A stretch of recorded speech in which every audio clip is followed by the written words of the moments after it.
Good morning. It is 10 o'clock, so we are going to get started. Thank you so much for joining us for the Washington State Tourism Marketing Plan webinar.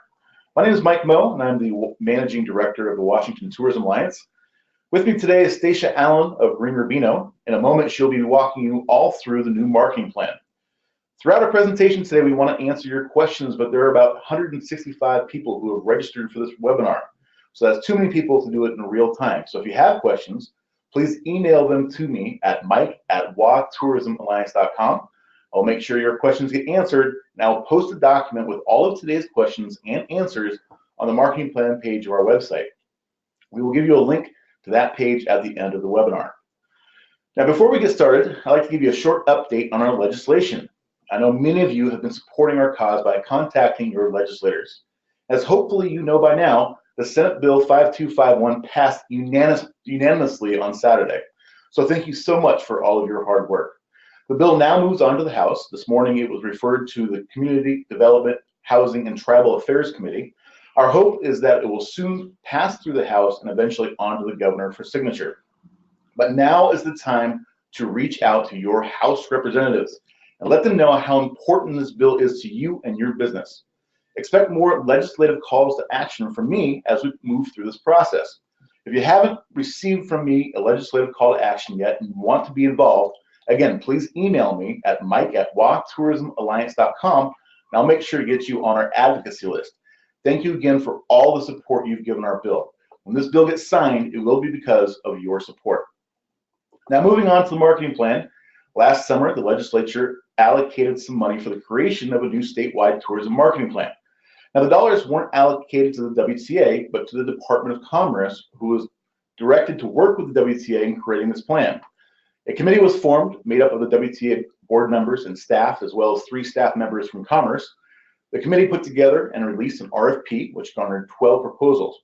After a rigorous scoring process, GreenRubino emerged as the successful bidder. We first met with GreenRubino in November, and we made clear what we were looking for: not a catchy new slogan or a new brand. What we wanted was a roadmap. It wasn't clear then, and it still isn't entirely clear now, what kind of resources we'll have to implement this plan. So what we wanted was a research-based document that identified where we should put our resources when and if they become available. We wanted to be able to identify what markets, both domestically and internationally, would give us the best return on investment. We wanted to know what potential tourists think of when they think about traveling to Washington State. We wanted to know how best we can work with existing efforts from regional destination marketing organizations and businesses, and how we can fill in gaps in rural regions of our state that aren't now represented by the DMOs. We needed clear strategies that would bolster visitation to Washington State and increase visitor spending in every county. Finally, how do we measure success? We needed clear benchmarks and key performance indicators to measure return on investment. I think this plan accomplishes these goals. Now, please remember, while this is our marketing plan, we have a long way to go before we implement this plan. Feedback will be heard and changes will be made, but I think this provides us with a perfect jumping off point. So I'd like to introduce Stacia Allen. She is the Client Services Director here at GreenRubino, and she's done a fantastic job leading this project from the beginning. So without further ado, here's Stacia. Good morning, everybody. We are proud, me and my colleagues here at GreenRubino are proud to be part of this plan. We've been passionate about tourism in the state of Washington for many, many years. So it's near and dear to our hearts. We've put a lot of time and effort and thought into this. So let's get right to it and show you where we stand. I'm going to start by telling you some things that you may already know. Tourism is Washington's 4th largest industry. You may know it actually used to be its 3rd largest industry. It provides 177,000 jobs. That was a stat from 2016. It brings $21 billion to our economy annually and has a return of $2.50 to $20 for every $1 spent on tourism marketing. Yet, despite all these stats, we have had little to no investment in marketing our state since 2011. In fact, we are the only state without state-funded tourism marketing. And you'll see on the map on the right, We are surrounded by regions and states that have significant marketing budgets, especially compared to zero. This will become important later when we start looking at some of the research and seeing the awareness that potential travelers have. The challenge is clear. Unless we invest more in marketing our state, we'll continue to lose visitors and their spending to other states, which leads us to today and the marketing plan. As Mike mentioned, this is a high-level roadmap.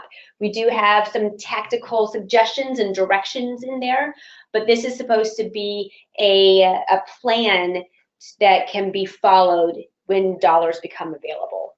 And it is the first step in the long process of marketing the state.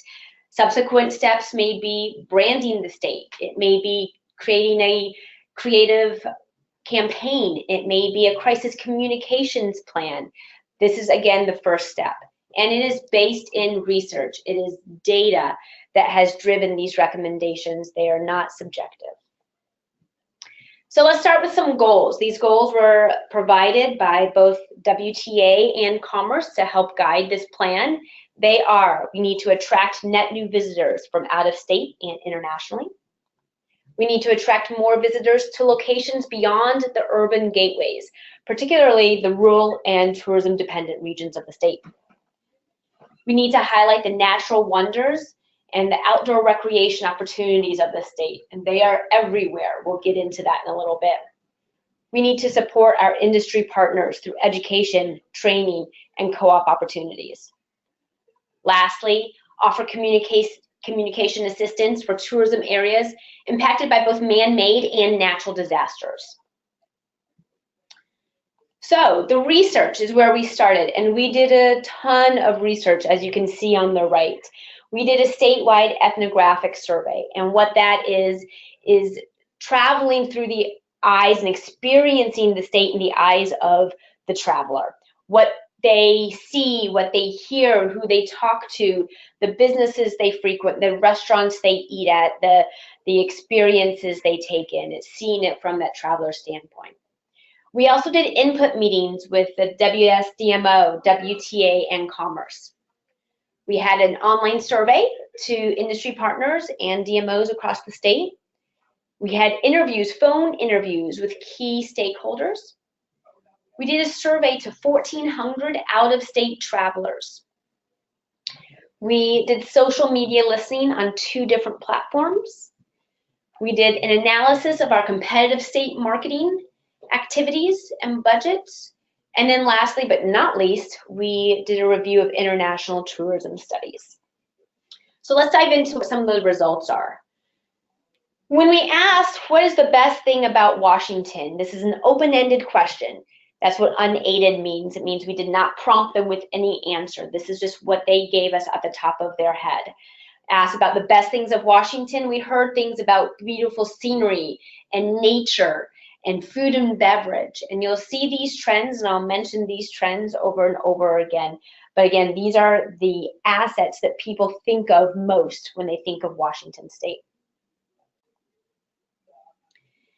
Then we asked first how important these attributes here on the left are when they're traveling for a leisure vacation.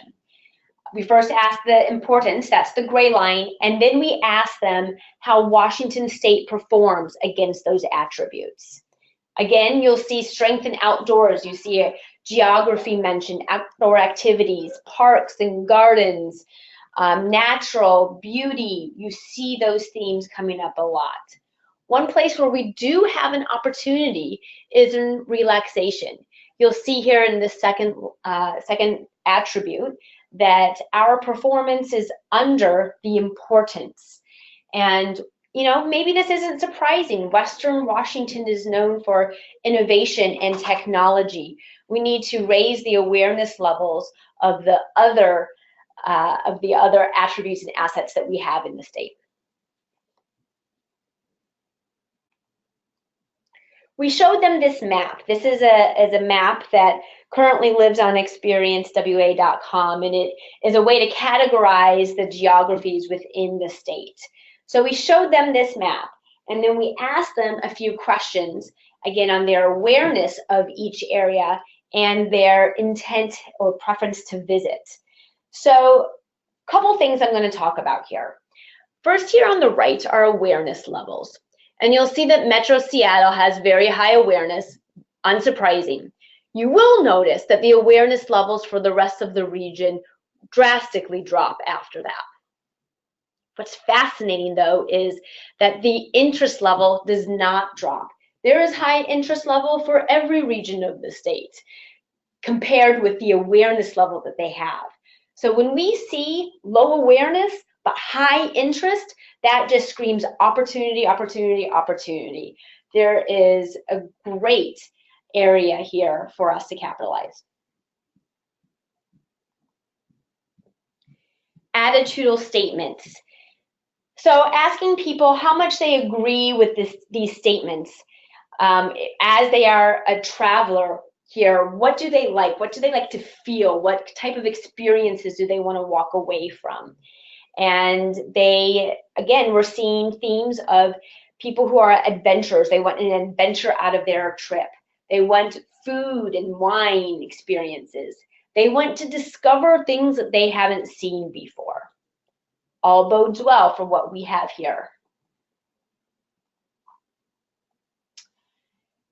This slide shows past visitation compared with future visitation.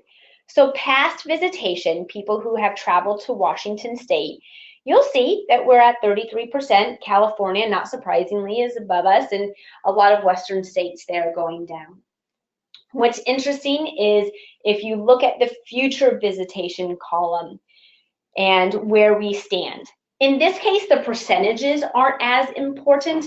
Everyone wants to travel all the time. Everyone wants to go on vacation. What's more important here is the ranking of where we stand and how we are dropping places.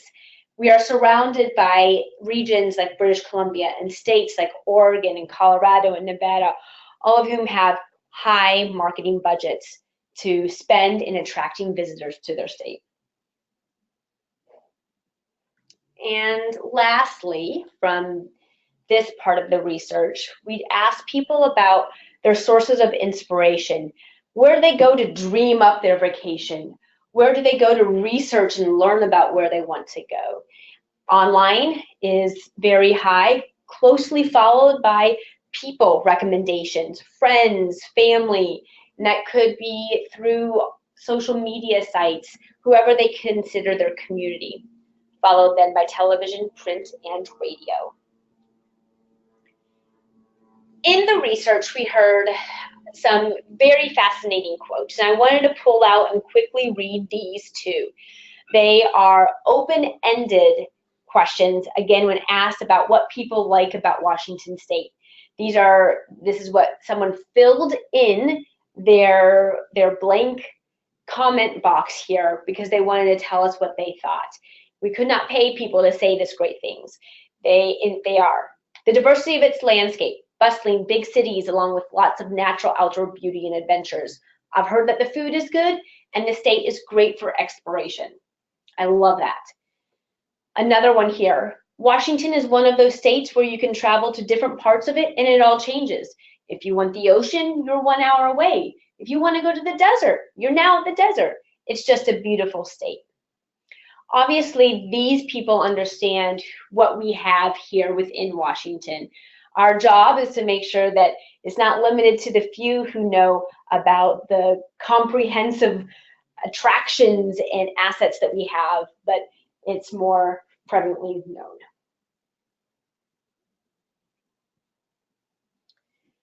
In looking at some international studies, this is a slide from something we pulled from Destination Analysts.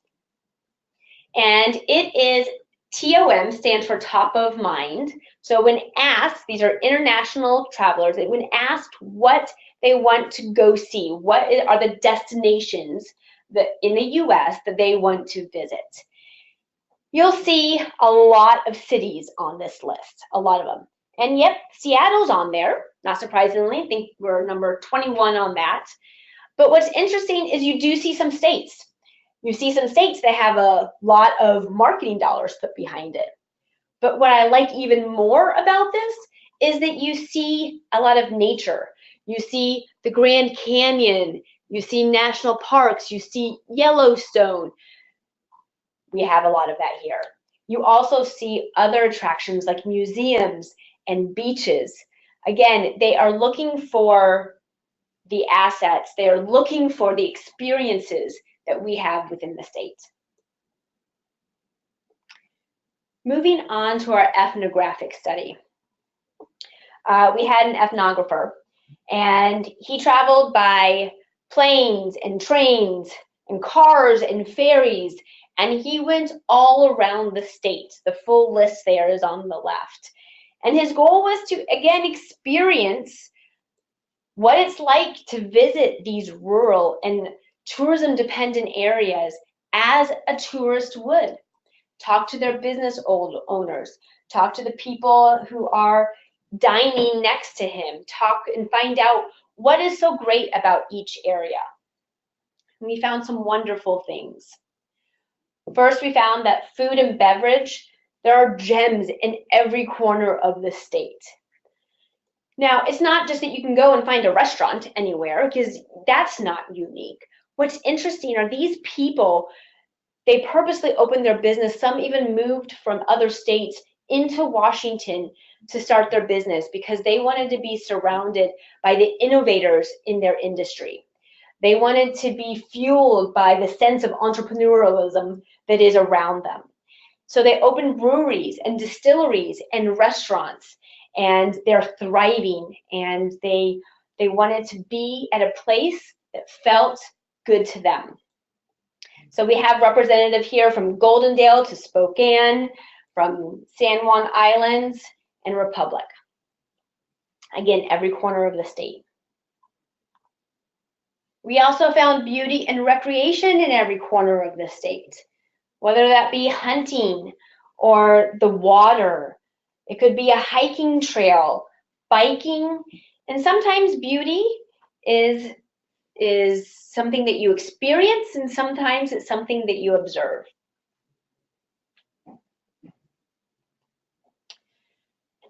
This is a quote from Republic that I thought was really fascinating. Republic is not for everyone. Republic is for those who expect nothing other than to enjoy the journey. For those that can find peace in a connection with nature and all that lives in it. For those that can relax into stillness and quiet. It's for the curious, the independent, the hardworking, the authentic. What I like about this is this person knows that there is a certain type of person, a certain type of traveler that will enjoy Republic, and that they need to find who that right person is. That's true for the entire state. We are very aware that we cannot be all things to all people, that we need to make sure that we are finding people who are interested in the experiences that we have.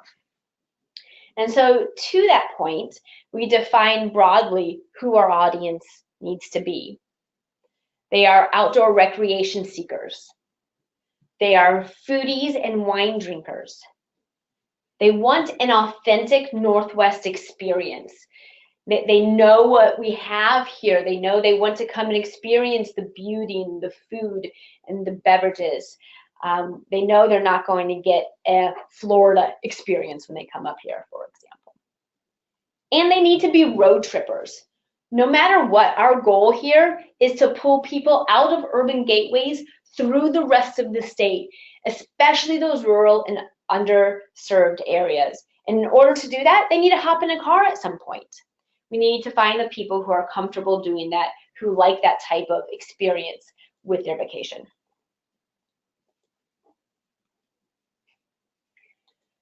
We narrowed down on 5 opportunity states and countries. Again, these are the most opportunistic areas. There's many markets and many countries that we could go and market in, but to start, we needed to focus that list, and we chose this based on research and the criteria that we needed to have that met our audience and who would bring the most opportunity, the most dollars to the states. From there, we developed 7 personas. Now, these personas are behavior-based. They're not based on demographics like where they live or what their age is or their household income. These are based on what they like to do, what they like to experience, what their hobbies are. And we identified these 7. We first have Amanda. She is an outdoor recreation, nature-loving road tripper. We have Jorge and Celia. They are early retirement foodies and whinies. We have Ian, who is an authenticity seeker.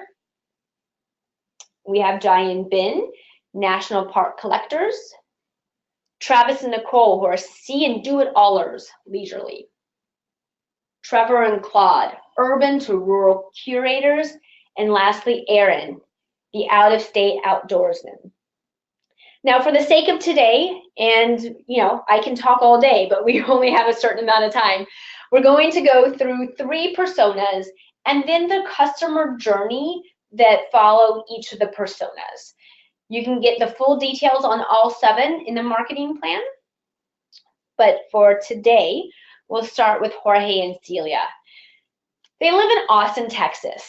They are retired. They had a small business that they just recently sold, and they've started to do more traveling.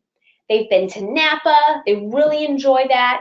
They really like planning vacations around different wine destinations. They've heard about Washington wines. They know that it's exceptional quality. They even have friends who have traveled up to Washington wine country, and they have pinpointed Washington as their next vacation. So here is their customer journey. Now, up across the top, these journey points don't change. Broadly, it starts with when someone dreams about their vacation. It moves on to researching it, then booking it, then researching more specifics during their trip, the actual travel experience, and then sharing it afterwards. So some highlights here for Jorge and Celia. We know that they are interested in wine. They have read an article or 2 in Wine Spectator magazine. They're familiar with Washington wines. They look to AAA, maybe Sunset Magazine. They do some Google searches to help narrow in specifically where they should go in wine country.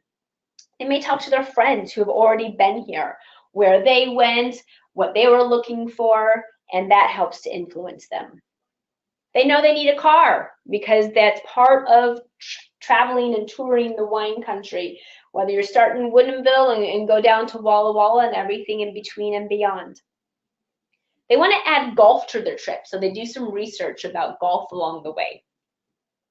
When they book, they use hotels.com. Sometimes they will go direct to the hotel website. TripAdvisor is a resource for them, especially when they're researching those side experiences. They want to find some hidden gems that they may not have known about before. Because they'll be driving so much, they will use Waze or Google Maps to help them navigate. And while they're here, they'll share pictures on Facebook. Once they get home, they will put together a Snapfish memory book, and they'll use the pictures in their Christmas card that they send out every year. So that's Jorge and Celia. Jai and Bin. He works for Microsoft over in Beijing. He is coming over to Redmond for a meeting, and this time he has decided to bring his family, his wife and his 10-year-old son, and they want to make a vacation out of it. His son wants to go whale watching. His wife is really into photography and parks and nature. So they start by talking to coworkers at Microsoft to get recommendations on where they should be going and what they should be doing. Now, while he's at his meeting, she wants to spend some time in Seattle. She wants to go shopping. She wants to take her son to some of the icons here in town. Now, remember, we know that the international traveler, they will use Seattle as their as their anchor point. They are attracted by urban amenities, but they are also interested in moving outside of those urban environments into other areas. So they will book tours and they will go down to Mount Rainier, Mount St. Helens. They want to take a whale watching trip. So they, again, book a tour and they go up to the San Juans and do that. They're interested in Snoqualmie Falls. There's a lot of things that they actually want to do outside of the city.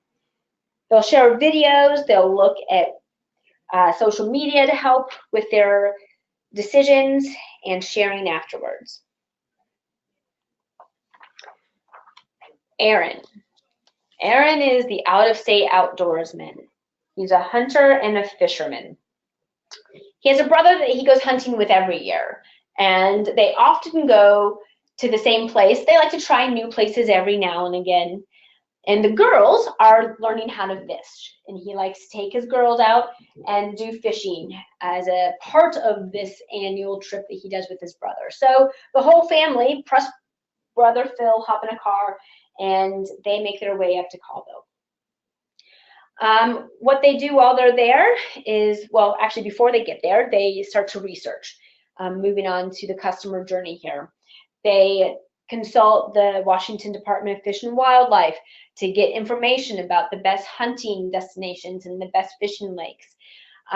Wife Maggie wants to spend some time in Spokane. She's going to take the girls and go get some pedicures and have lunch and spend some one-on-one time with the girls. She consults some friends who have been up to Spokane lately to find out where to go.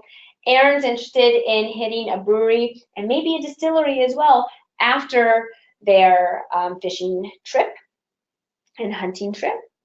They look to Facebook to share their experiences, and they may stop by and visit some wineries in the region as well. So all the research, all the personas, all the journey maps, they help to guide our strategic differentiation statement. And what this statement is not is a tagline. It is a line that is the strategic setup for the tactics and the strategies that will fall out of this. And it is adventures and indulgences. It all comes naturally in Washington State. There is an inherent duality between the adventures that we have here and the indulgences. Now let's define both of those, adventures and indulgences, a bit. Adventures are the natural wonders and the outdoor recreation. Again, it could be an active or a passive experience. You could be just enjoying the water and the mountains. You could be actively hiking or skiing them. On the indulgent side, we have wineries everywhere. We have craft breweries popping up everywhere. We're the home of coffee, and distilleries are now more and more popular. We have great food, a great food scene across the entire state in every corner. We have great local farms, and farm to table is such a thing. Foraging is a new sport, if you will, and it's not new, sorry, but it is an experience that people are looking for. And on top of that, we have other indulgences. Again, indulgences may mean different things to different people. But we have spas, we have chocolate, and if you wish, we have cannabis. So we have a lot in this state. We have adventures in every corner of the state. We have indulgences in every corner of the state. And this inherent duality is something that Washington can own. And especially if it's marketed in a way that is creative and different, and we pay it off with the website where there's different experiences that combine adventures and indulgences. This will be our anchor. This is what will stand us apart. So with that in mind, we have 5 strategies that we have developed, again, based on the research and our goals that we're meeting. And then we have some tactics underneath both of those, or all of those. The first strategy is to promote the state itself, to generate interest, preference, and ultimately visitation to our state. So what does that mean? Well, here are some things that we would do. Develop a creative campaign based on the strategic differentiation statement. Again, that duality of indulgences and adventures. Virginia has a great campaign, Virginia is for Lovers, that you're probably familiar with. Pure Michigan is another great example. When we start to create a campaign and promote the state itself on a large scale level, we can be more powerful, more impactful than doing it on an individual DMO or individual region or individual destination level. We want to develop cross-region itineraries that combines indulgences and adventures. This could be fly fishing to wine tasting, or beaches and beers. And the itinerary takes people from Longview Beach to the beach in Des Moines to up in the San Juans and visiting the craft breweries along the way. These are just examples of how we can move people across region to region and not just go to one region and stay. We want to have them travel around. What if we partnered with the REI? This is an idea. We have not talked to REI, but what if we partnered with them to include a Visit Washington section in their stores in target cities? That seems like a natural. They are all about adventure, and we can parlay into that adventure with what we have in the state. Waze is the navigation app that many people use to help them get from point A to point B. And you heard me talk about it in some of the customer journeys. Our personas use Waze. We have an opportunity. We could highlight a specific trailhead. Maybe it's a new trailhead with an exceptional viewpoint of the Cascades, and it's just 3.2 miles up the road, and take a right and there you are. So we can use that as a tactic to draw people to explore and unearth things that they have not known about our state before. TripAdvisor was another resource that was used very often by our personas. There's a couple ways that you can partner here. Yes, we can have some digital ads, but more meaningful content would go a long way. If we could do some sponsored content where we have the opportunity to talk about the duality of the adventures and the indulgences together, to get people dreaming and have them understand that there's more to our state than what maybe they know already.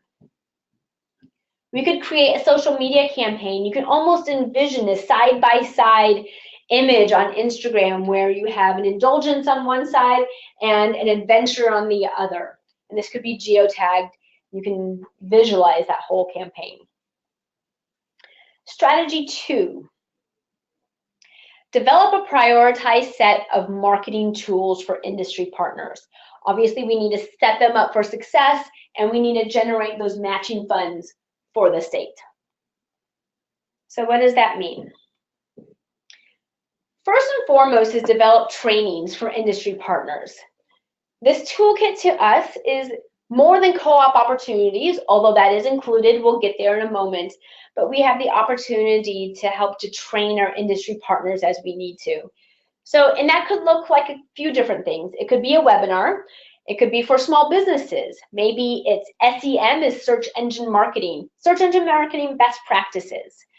We know that people are consulting Google, doing Google searches when they're in the research phase. So let's make sure we're on Google and we know the best strategies there. It could be a how-to on content marketing. If we're going to go in and do a content marketing strategy for places like TripAdvisor or Sunset Magazine or Wine Spectator, let's have an education experience around that so everyone knows how to do it the right way. It could even be done by category. So if we identify there are microbreweries popping up across the state, we can develop a marketing 101 for microbreweries, because that sector might look different in how you market it than another sector. Another way you could do these trainings are based on persona. So we have 7 different personas, and each region likely has a couple that they want to attract to their region. So perhaps it's an international market and someone is interested in attracting the Jais and beans to their area. It could be 6 things you need to know to serve the Chinese market. Make sure that you have what they are looking for. So training is very important. Another tool for industry partners could be an experiential Washington State tourism booth. And it combines indulgences and adventures. Again, you can almost visualize this, a rock climbing part of the booth, and maybe there's a wine tasting on the other part if that's allowed. This goes without saying, media buy downs on national advertisements. So an example here is talking with Sunset Magazine and knowing that they are a publication that is common with our audiences and working with them to develop an additional issue that is focused only on Washington State and providing opportunity for different regions, destinations across the area to participate in those. It could be a statewide digital asset pool. We heard this over and over again. Everyone wants photography. They want videos. We want to make sure that we are producing these, developing them, and providing them. Another tool for industry partners is a full crisis communication plan for natural and man-made disasters. The key here to any crisis communication plan is focusing on transparency and proactivity.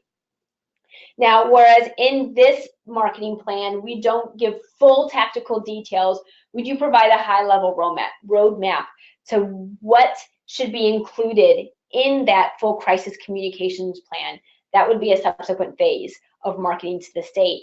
So some recommended activities, and these are both during the moment of a disaster and the recovery phase that happens weeks and months later. So 4 different distinct components. First is social listening. We need to monitor the social channels. That's where we can get in the moment a touch, a pulse on what people are saying. It could be locals, it could be visitors, it could be media, but that is going to be our best in the moment resource. We need to correct any misinformation that's out there, so have some reactive messaging. Ideally, we would get out ahead of that and have proactive message. We want to be the leader and communicate accurate information about what travelers can expect. And then lastly, media outreach. The media want a resource. They want a partner. We would be that partner, and they could consult us, the state, to work with the media outlets to share the updates and traveler alerts. Strategy 3, build an online resource for both industry partners as well as potential visitors.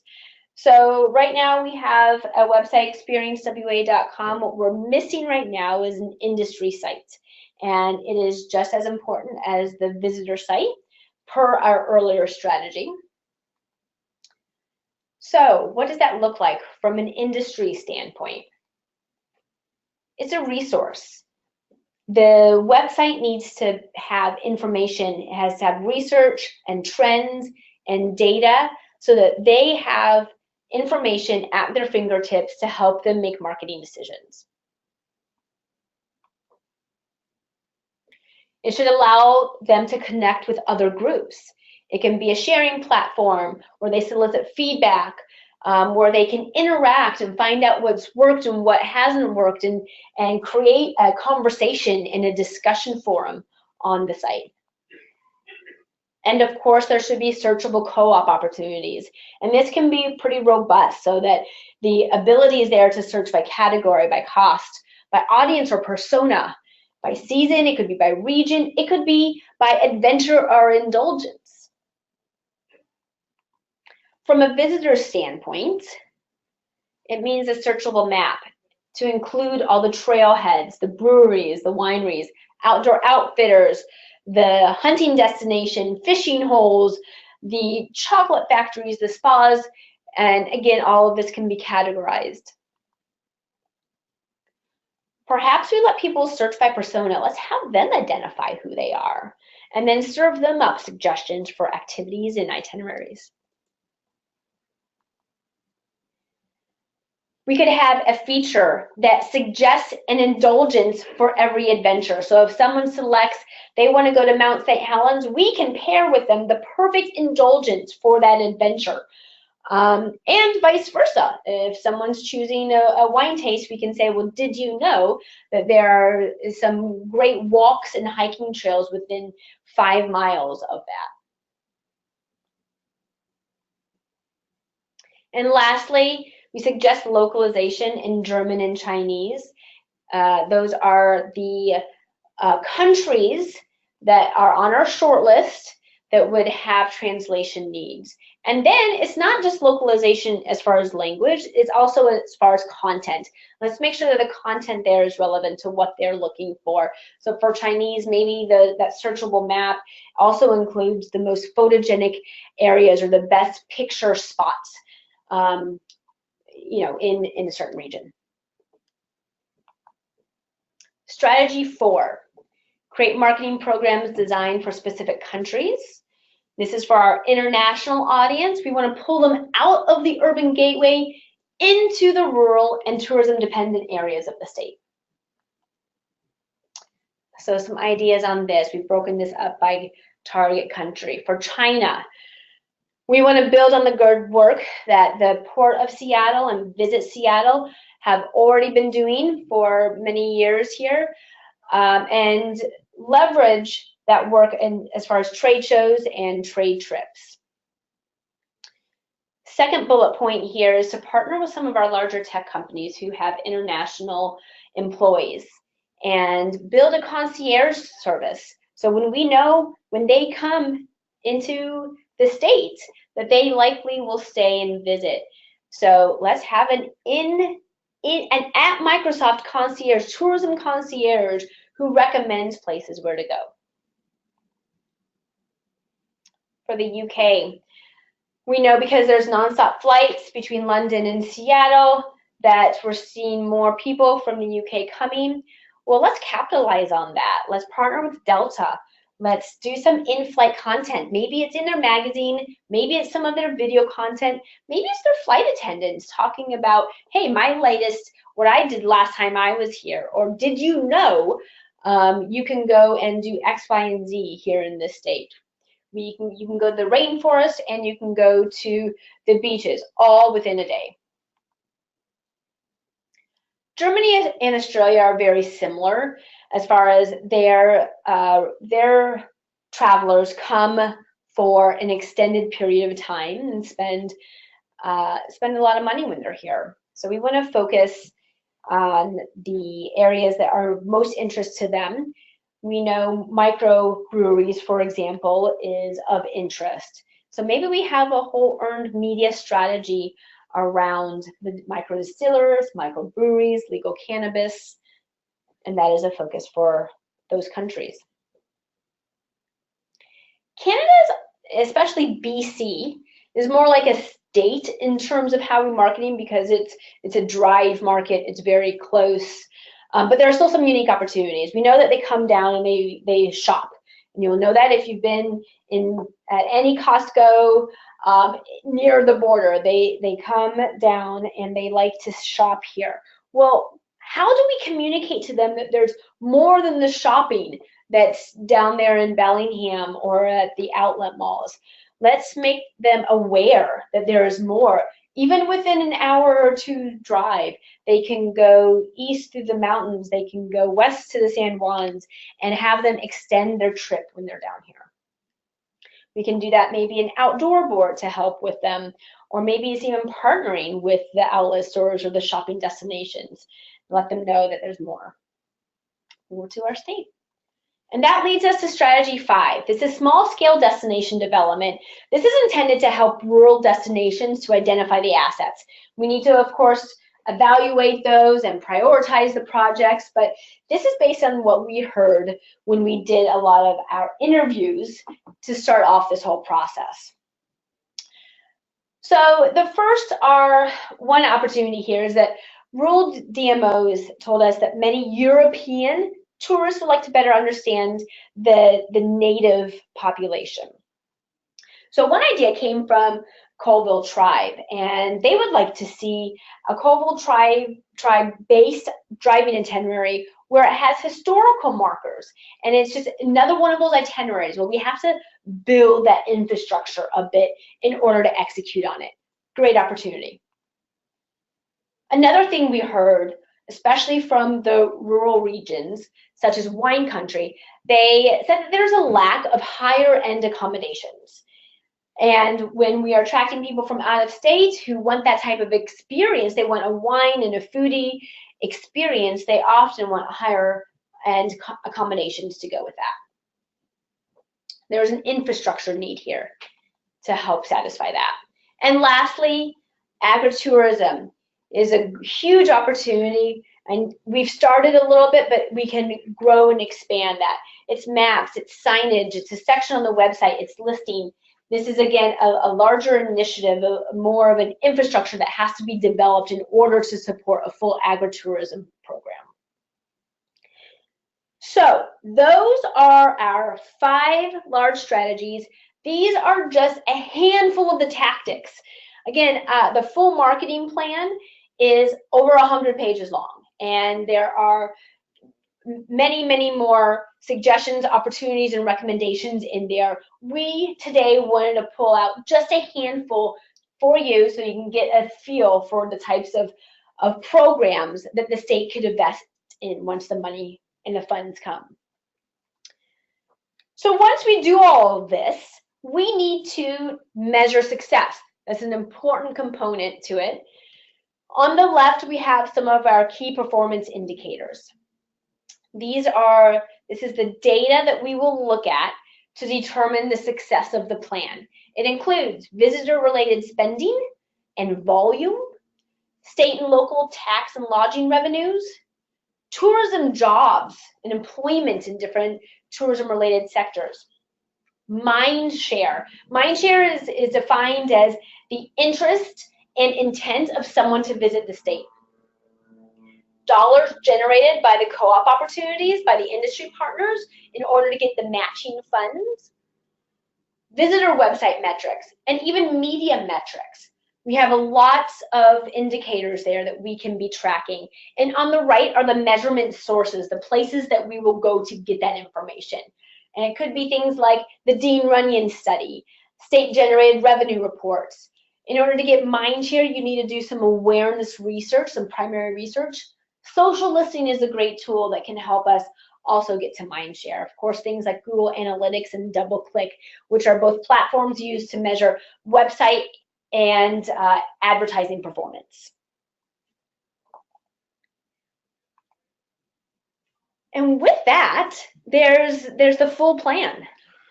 All right, thank you so much for joining us today. Like we said, we have a lot of work still to do, and we have a lot of conversations to have, and I'm sure we'll be having over the next several months.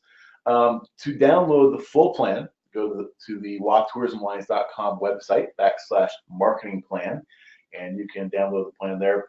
I will also be putting a link to the recording of this webinar on that page for those folks who weren't able to join us today. And finally, once I have completed the document, I will put the question and answers document on that page as well. So again, if you have questions about the information we provided today, please send your questions my way, and I will do my best to answer those. So thank you so much. We really appreciate you.